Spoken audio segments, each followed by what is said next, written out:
What's going on, everybody? This is Case Study QB, and we are the political junkies. Nope, that happens every Monday. This is the New Jersey Progressive Power Hour. I'm sorry about that. Let me start over again. What's going on, everybody? This is Case Study QB, and this is the Progressive Power Hour with my man Charlie Kratovil from the New Brunswick Today.com. And with that said, I'm going to hand it over the show to my man Charlie, and going to introduce our guests. Thanks, Case, and good morning, good afternoon, good evening to all of you watching whenever you're watching this broadcast. I'm here in New Brunswick Today Studios in New Brunswick, New Jersey, and we've got a great show for you. Special guests going to be joining us, candidates for legislative office here in New Jersey in the 20th Legislative District. Jason Kreitschuh running for Senate, and Ricky Castaneda running for Assembly there. But before we get to those special guests, an update on a story we brought you last week, the county committee coup d'etat.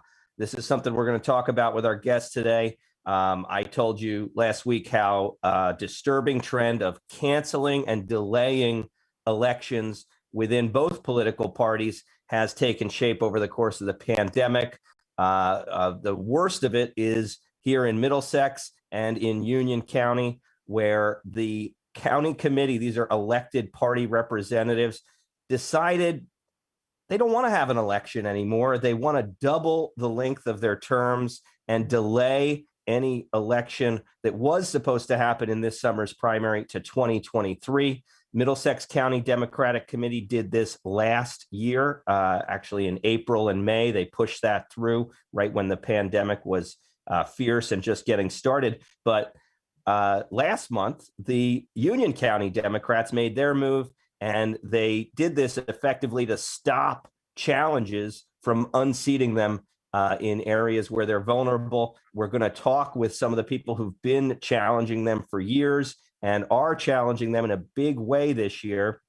But first, I wanted to give the update that Middlesex County, the Democratic Committee that has already decided to cancel this summer's elections, has continued to run roughshod over their own constitution by refusing to allow me to participate in their convention. This is the time of year, of course, when political parties get together and nominate the people who get what's called the party line, the coveted ballot position, where you get to be in the same column or row as incumbent candidates like Governor Phil Murphy and the other powerful politicians who are going to lend their coattails to other people trying to get in office at the lower levels. These votes usually happen in a hotel ballroom or a large public space. The rules here in Middlesex have been that all registered Democrats are allowed to attend.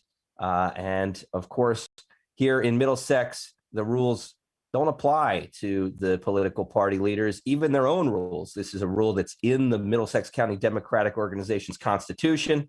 They began their conventions this week. It's actually a series of events this time, 5 different nights over the course of this week and next.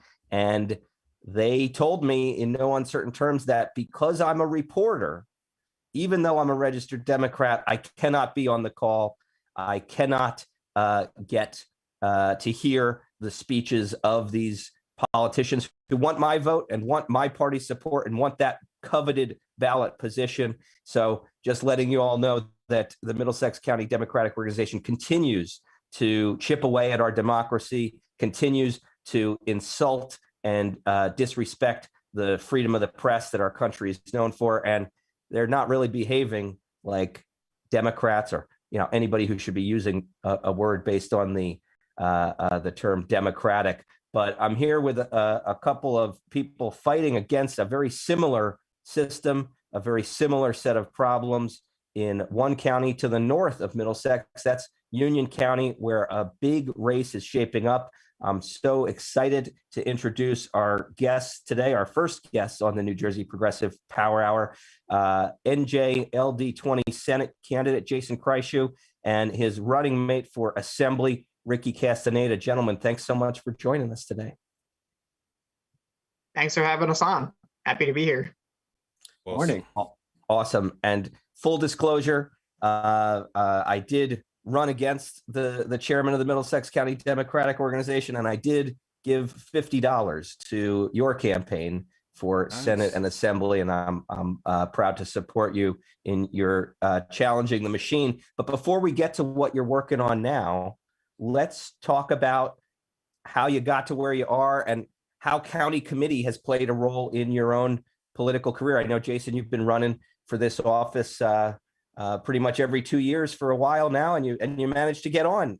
Tell people about why you think it's important for people to know about county committee to even run for it for their district. Yeah, definitely. Yeah, thanks again for having us on. Always happy to come on and talk some progressive politics and how we're making some changes. Yeah, so as you mentioned, I've been involved in local civics and politics for a couple of years now. I first ran for office back in 2017, 2016, around that time. For like local town council and things like that. And that typically is I guess what people think is the most local office you can run for. But really county committee is, the most hyper local thing you can do. It is probably one of the least known things, I would say, the least known offices to the average voter by design, because it is also collectively one of the most powerful positions, in terms of party politics, where, this group of people who make up the county committee for all the counties in New Jersey essentially meet to vote on their local municipal chair people, their county chair people, and these are the people who ultimately determine, like you were mentioning, who they endorse to get the party line and the prime ballot spot. And because of the inherent boost in votes that gets, essentially can make or break who's being elected to every in the county or on the state level in some cases. So it's a really important position. But like I said, a lot of people don't know about it simply because of its importance. It's typically stocked with a lot of yes people who are just kind of friends or family, literally in some cases, of these income politicians or the machine, who are just kind of there to uphold, the status quo. So, back, I guess in 2019 is when we had the most success. We got together a group of independent-minded progressive people in Union, where I'm from. And we ran a slate of about 50 people, and 15 of them won. So we won a third about of the seats that we challenged here. We got outspent 30-1. By then that, had equated to about $80,000 to whatever we spent, like 3,000. So, we barely spent anything. It was just a lot of, pounding the pavement, grassroots organizing, and ultimately we won. And so, we were able to kind of build that hold, have at least like a little bit of a progressive caucus in the Union County Democratic Committee, which, to the point you made, I think is why, we turn around 2 years later when the seats are up and the party chairs all meet behind closed doors, amend the bylaws and decide to, well, we're going to extend the terms now. We'll have the vote in 2023 instead. And, basically trying to kneecap what I would say assume, but what I know would have been, a lot of other off the line big gains, especially with the fact that Ricky and I and Isa, our other running mate in the assembly, are there to kind of top the ticket and turn out support. And, we would have probably had a lot of success. And that's why, in typical machine fashion, the response is, well, we just won't have an election. And so now here we are.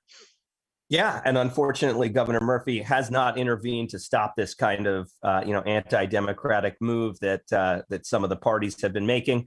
And to be clear about the county committee, both parties have a committee, the Republicans and the Democrats, and there are hundreds of people on each of these county committees. Here in Middlesex, it's something like 1,200 seats. Every little election district gets 2 representatives under this system.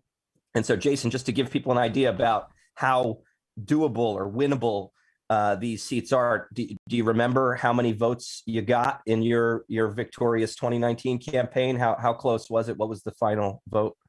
Yeah, so that's like the one plus of it being so, kind of a hyper local thing. Like your district that you would run is typically your neighborhood. It's, it's kind of like the small area around where we live. Um, so like for me, when I won, it was with 50 something votes. There were people who ran on our line who won with 20 something. I think the most votes someone needed to win in any single district was in the 70s. So it was not a ton because the districts are so small, because it was an off year election. It was just and that's why I think we had so much success and got so many people involved in doing it, is because it's so local. It's a matter of just kind of getting your neighbors and the people who care about issues directly in your area to come out and vote. If you get a couple dozen households to come out and vote for you in your area, that typically can flip the seat. And that's really what we did then, because we won those 15 seats. Like I said, I mean, it was like probably on average between like 30 and 40 votes to win. And we won those 15 seats, but there was another dozen that were single digit vote differences. So, we had 15, but I think our ceiling was a lot higher than even that.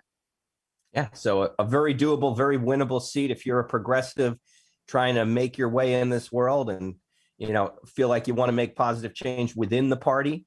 This is an office that's winnable, and it's also the only office that's elected solely in the primary. That you have to win the one election, and then you're in.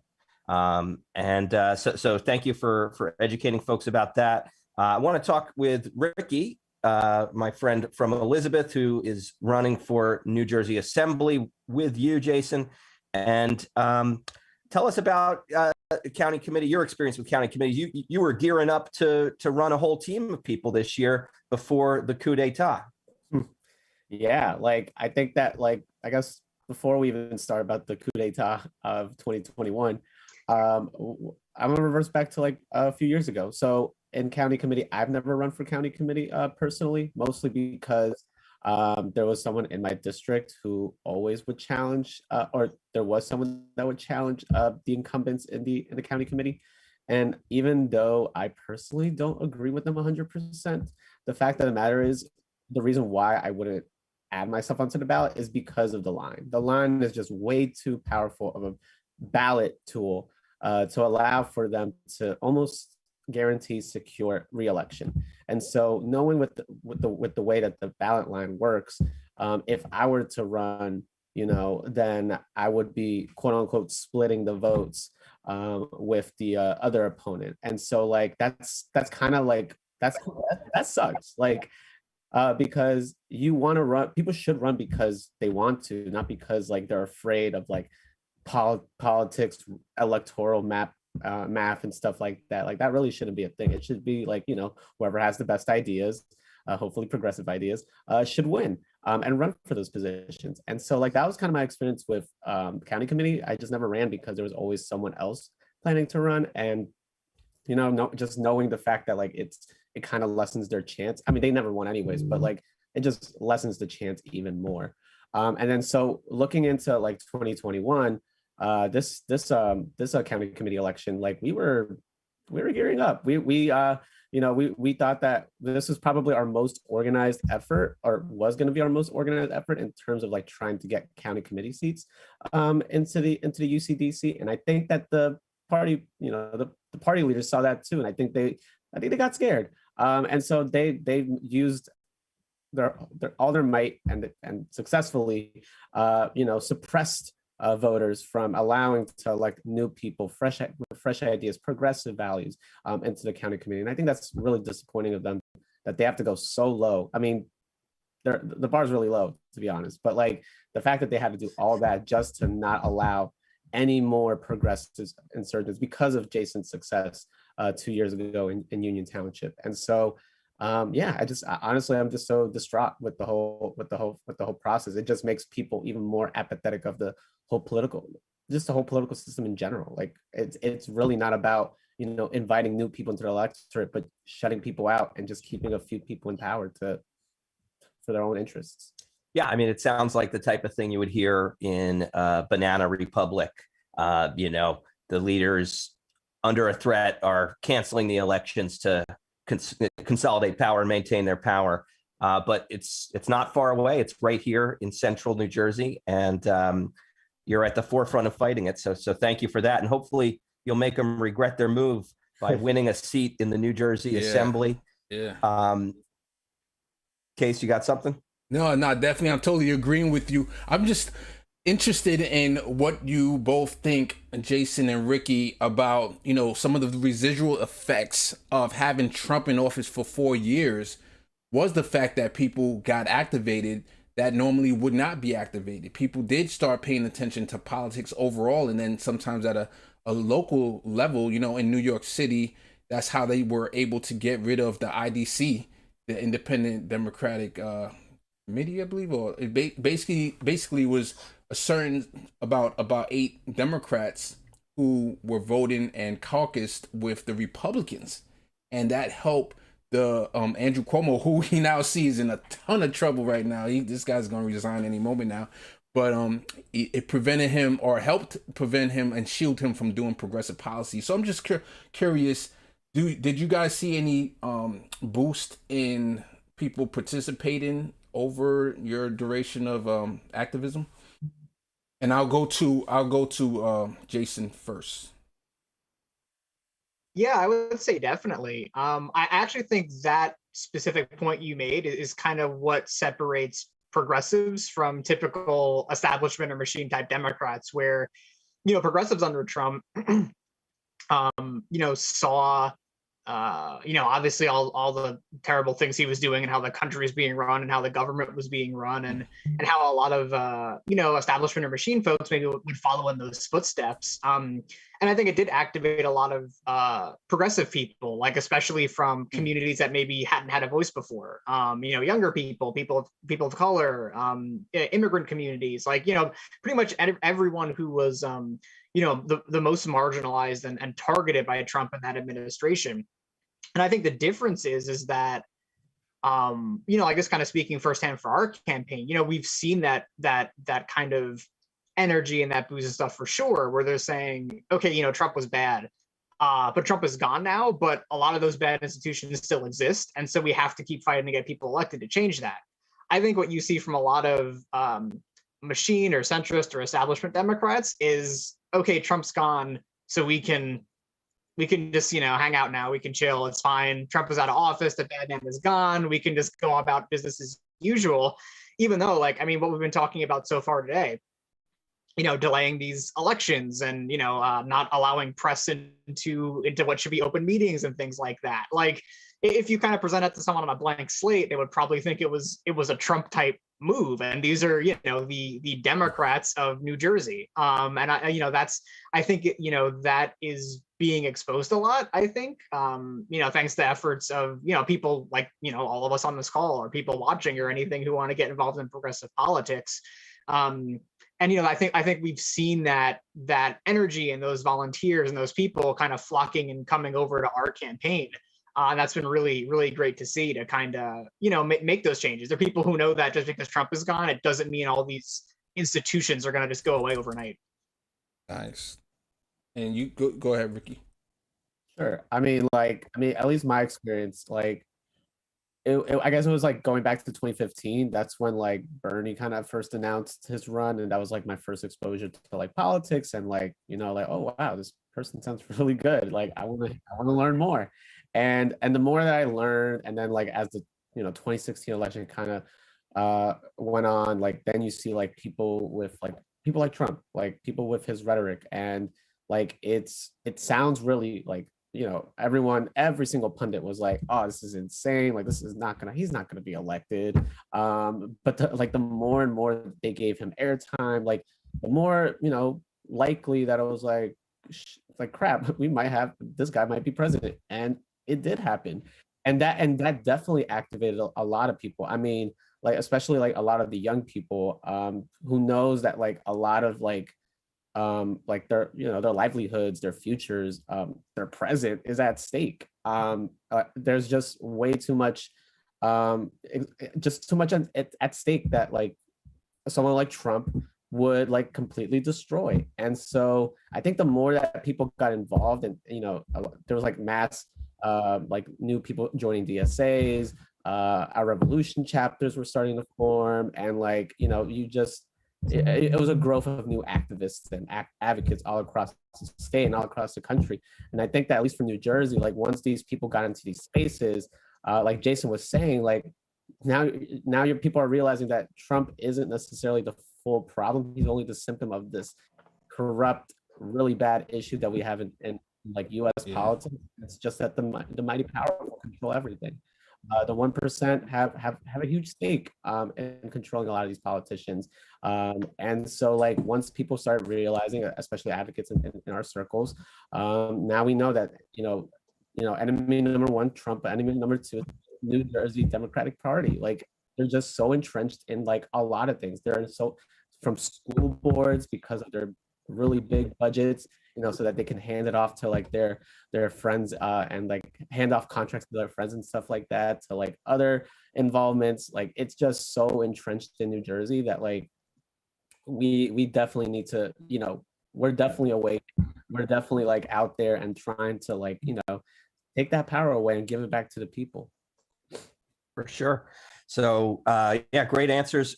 Want to talk about the contest you're in now? You've taken on quite a battle, running for state senate and assembly. The way it works, there's 40 different districts around the state of New Jersey for state legislators. Each one will be electing a senator and 2 assembly persons this primary election and general election in November.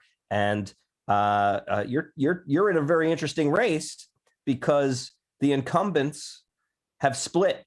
So Jason, you're taking on Joe Cryan, the senator for LD20, but one of the assembly people is also in that race. Jamel Holly has decided not to run for re-election to the assembly on the Cryan team.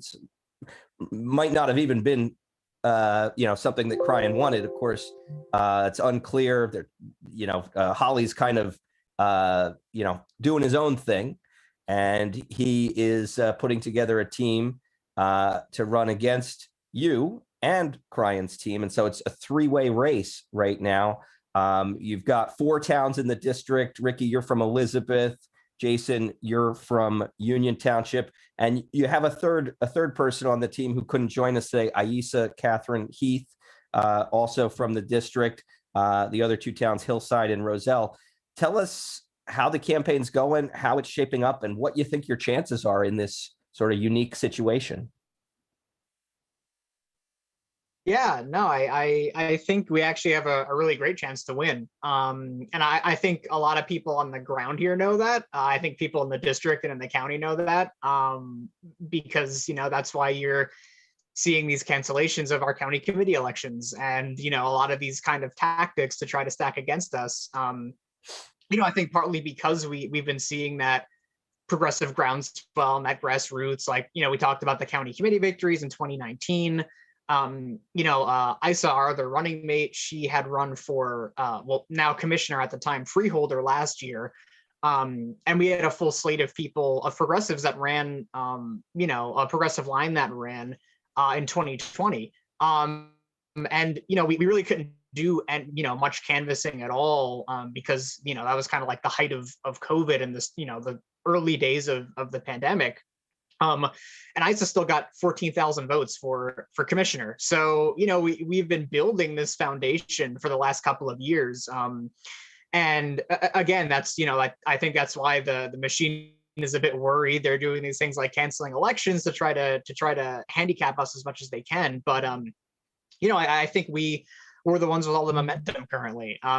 Like you had said, I think one of those things that will help us here a lot is the fact that you have 2, the incumbent senator and then someone who was the incumbent assembly person now running in their own line. It's probably going to destabilize that typical boost you get from being on the county line, because they both come from that same network of support. They both come from that same circle. And, like a lot of people have said, well, there's 2 of them running. Are you, afraid that they're going to go at each other and then it's going to leave you all behind? But I think it's very much the opposite, that, they're going to be pulling from that same pool of, voters, and the people who are in positions of power or part of the establishment are going to have to choose between them. And we've already seen some splitting, in some of the towns in the district by who is supporting who, or who's maybe just making a paper endorsement versus who's actually going to go out and help one of the candidates. Where even if this race you might think coming in was 70-30 or a 60-40 split or whatever with just the benefit of the line. Well, if you're taking away 20 or 30% from what the one incumbent and he's carrying it over to his own line, now it's a 3-person race where we have about the same amount of support, and it comes down to who gets the message out and whose base is most excited. And like we were just saying in the last question, that's us. The progressive group are the ones who want change, and they know that this isn't just another election. The people who aren't going to come out in a year like this are the centrist, longtime Democrat types who think, okay, Trump is gone, I don't have to come out and vote again until 2024. And then that's the end of it. The people who are supporting us know that's not the case, and they're going to come out and support. So like seeing our our volunteer base grows so much. The fact that we have over it's well over 500 by now. Last time I checked it was that, but it's probably close to 600 now, like individual donors, like individual contributors from around the state who are have an average donation of like $50-$60 or something like that. So it's very much a statewide grassroots type high volume campaign. Like that's the numbers that I like to see. My background is in like science and stuff, so I'm very I like the data and things. And so like being able to see the fact that we have hundreds of people volunteering, several hundreds of people donating, like those are the things that add up to translate to votes. And I think that that's why I'm really encouraged, I'm really excited about our chances this year. Great. And I do want to give you both a chance to talk about your backgrounds and how you got here and why you're running, what you want to do if you win. So let's start with Ricky. I knew you through Are You Progressive? And you actually, you were at Rutgers Newark, right? And started a whole organization there that was really successful. Tell people how that translated to running for a seat in the assembly and what you'd like to do for the people of your area. Right. And I think it starts, I guess, back to 2016, like just with Bernie running for office and the disappointing fact that he wasn't able to, win the primary. But like the one thing that he said in his concession speech was that the change won't happen from the top bottom, but it's going to happen from the bottom up. And so once I heard that kind of just ignited something. And I just had to find I want to do something for my community because I know that at least in Elizabeth, there's so much inequity amongst schools. What can I do?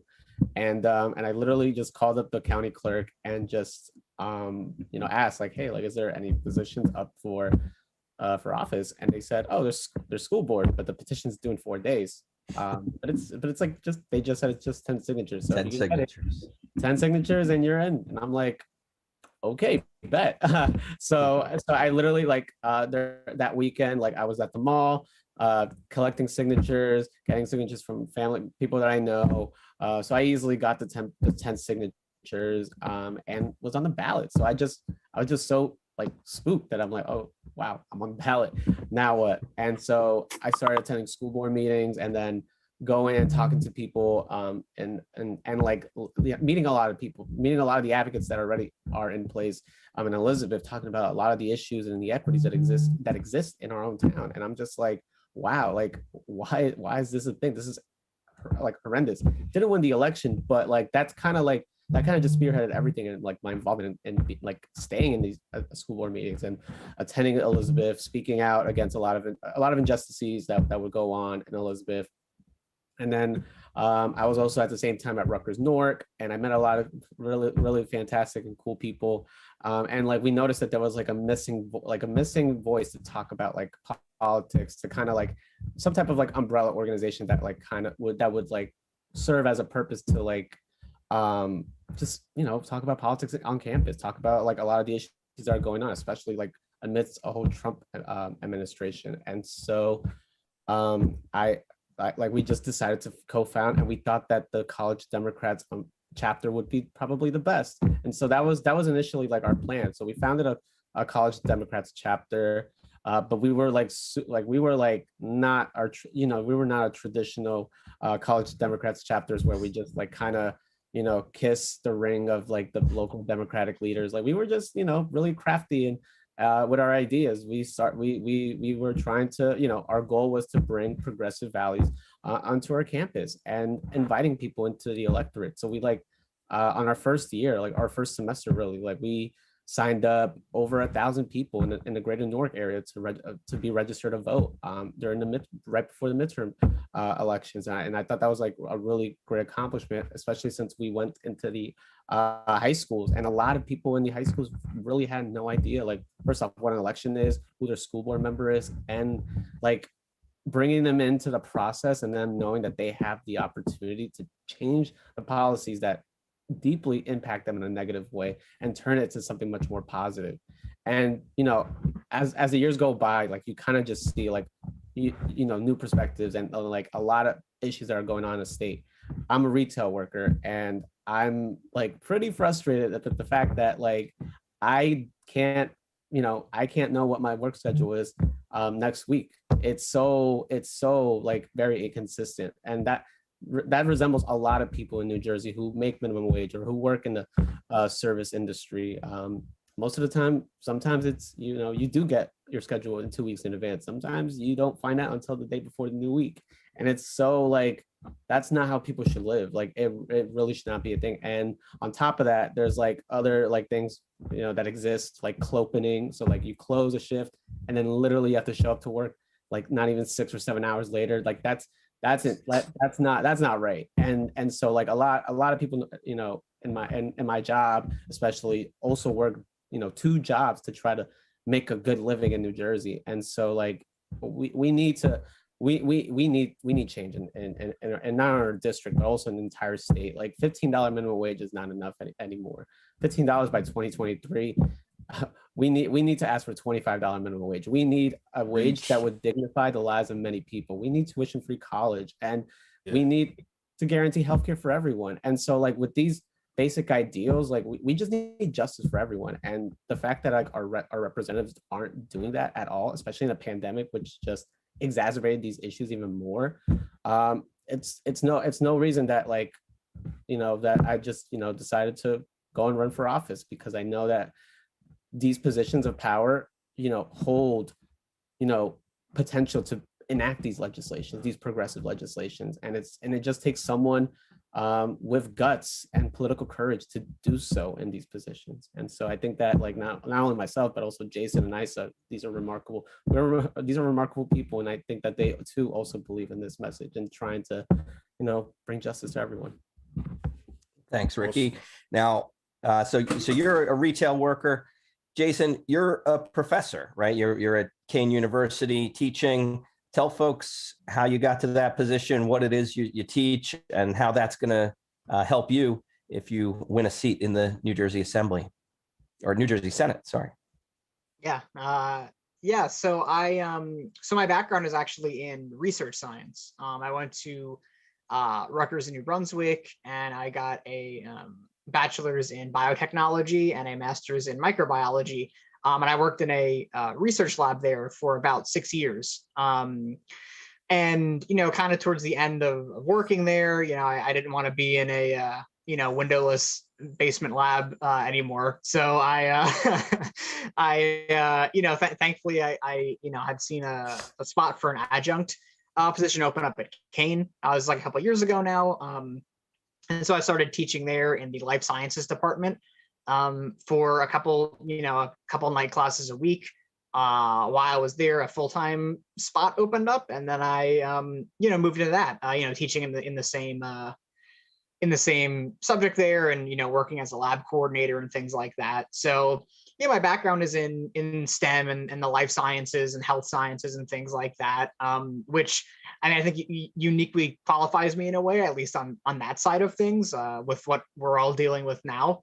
I think if there are more people who had a background like mine in the state house or in government in general at this time last year, we, can't say we could have prevented a pandemic, but we might not have had a lot of the issues we did with, keeping numbers down or rolling out recovery, getting aid to people and things like that. And I mean, that's ultimately, I mean, like we were talking about before, I had run for office before locally, but I think that specific thing is what pushed me to run for state senate and run for this position where, talking specifically about the pandemic, throughout the course of it, and even up till now, you hear a lot of politicians or media people or whatever talking about, oh, well, we'll get back to normal soon. We'll make it through this and we'll get back to normal.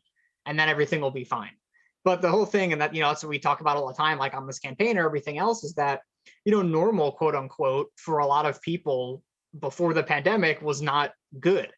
It meant that they didn't have health care, or they couldn't afford their rent or mortgage, or they didn't have fair wages. And I think this pandemic highlighted a lot of those issues, maybe more for most who hadn't experienced them before or didn't know what an issue they were.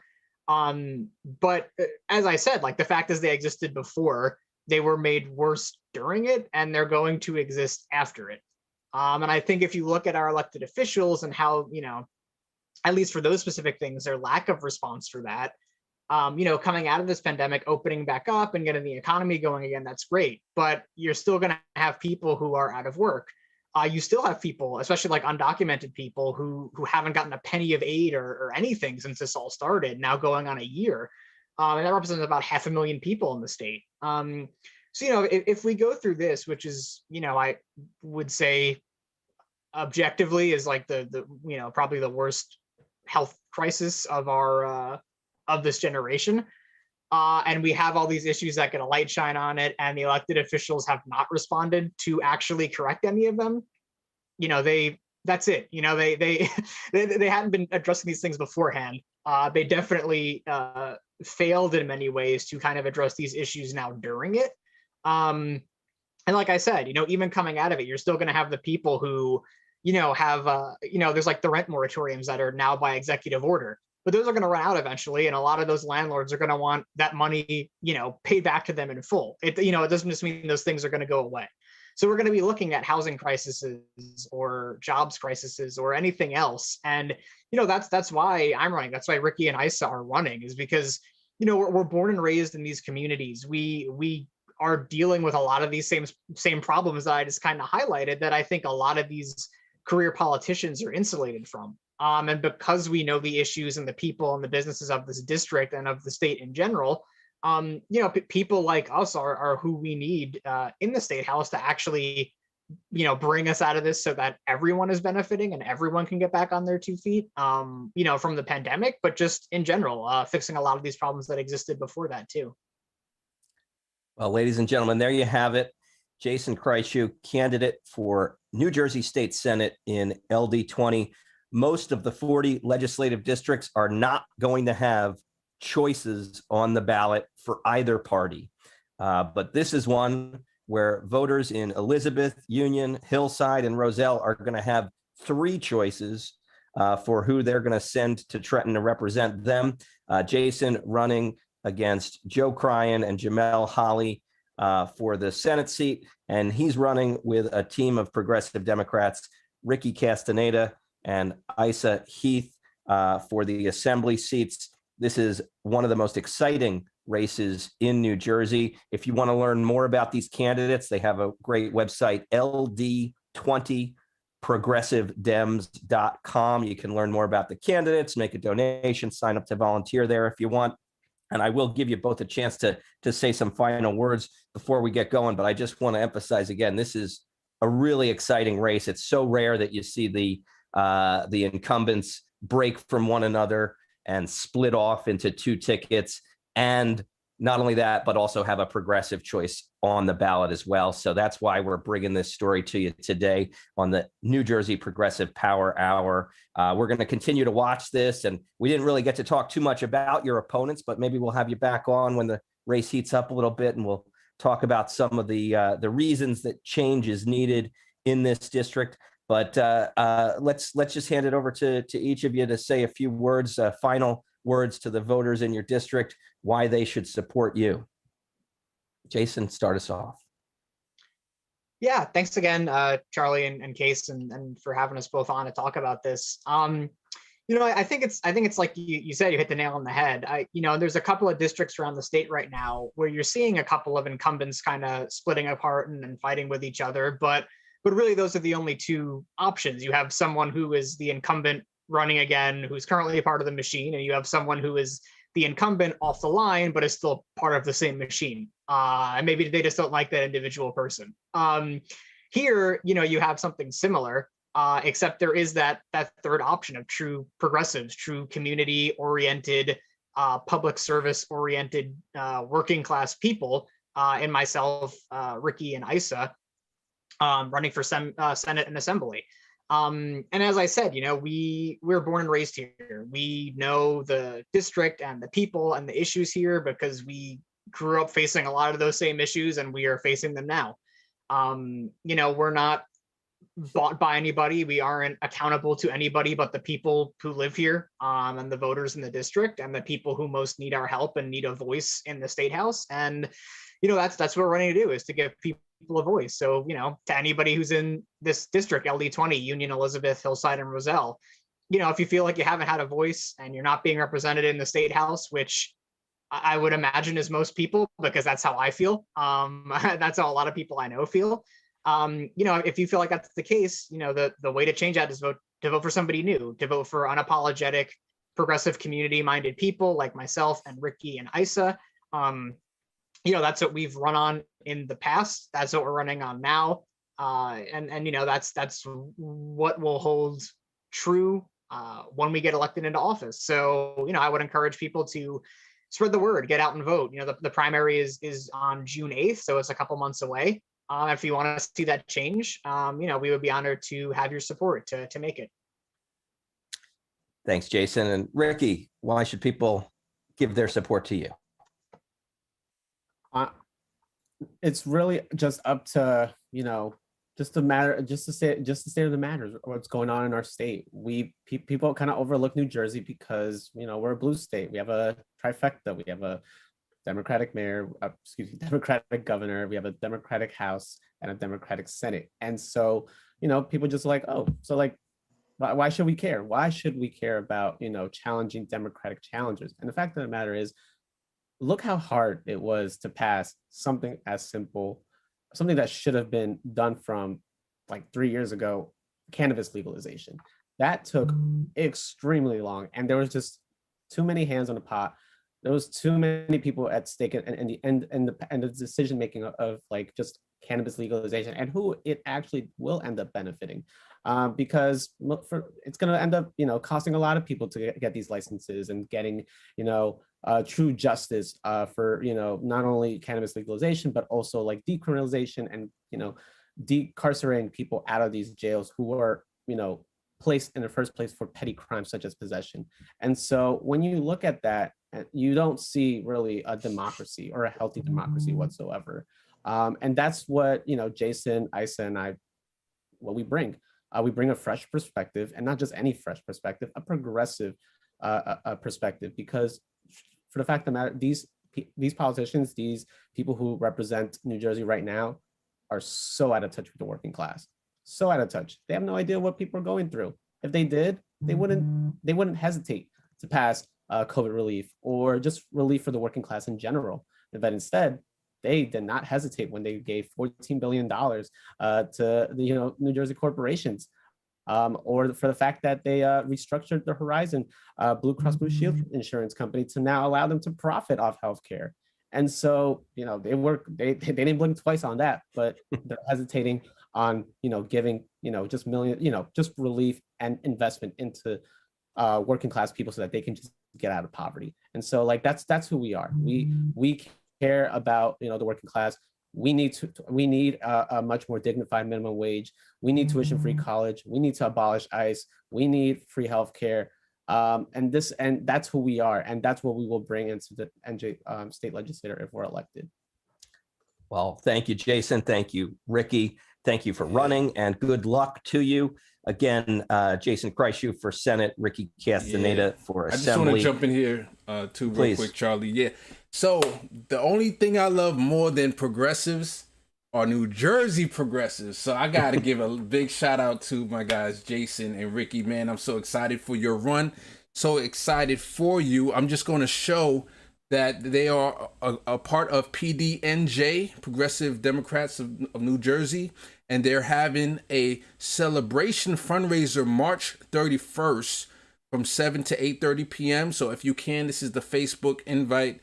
You can look them up, Progressive Democrats of New Jersey, and definitely look this up. Check, support them. Send some coins, a couple dollars if you can. I know I donated to Jay already, and I'm going to donate again just because I just want to support our fellow progressives, and I enjoy supporting you all so much. And thank you again for coming on the show. So I'm going to just let Charlie go ahead and wrap this up. Yeah, and thanks again for the opportunity, Case. Really impressive campaign. We're pleased to shine a light on it and focus on it. Again, that website, if you want to join the campaign or help out, is LD2020 progressivedems.com. The election is June 8th. It is a Democratic Party primary. So these folks are running in the Democratic Party primary. You have to either be unaffiliated or a Democrat to vote in this election, and you have to live in Elizabeth, Union, Hillside, or Roselle. Those 4 towns make up the 20th legislative district. And thank you again to our guest today. Thank you for watching. Please share this video and stay tuned for the next episode of the New Jersey Progressive Power Hour. Have a great day, everyone. Speaking of that, I'm just going to tease real quick. I'm going to be doing a special show with Jason, and it's going to be with Brooke Hines, and she is a political operative. And basically, the idea came to me: what if we were the fly on the wall, we the audience, and listening to a candidate talking to a potential, like a campaign manager or a campaign operative, and they're strategizing on what to do, what's the initial stages of getting ready. And I was thinking, like, I've never experienced that, or I would love to see that happen. So that's going to be a show that we're going to be announcing that very soon.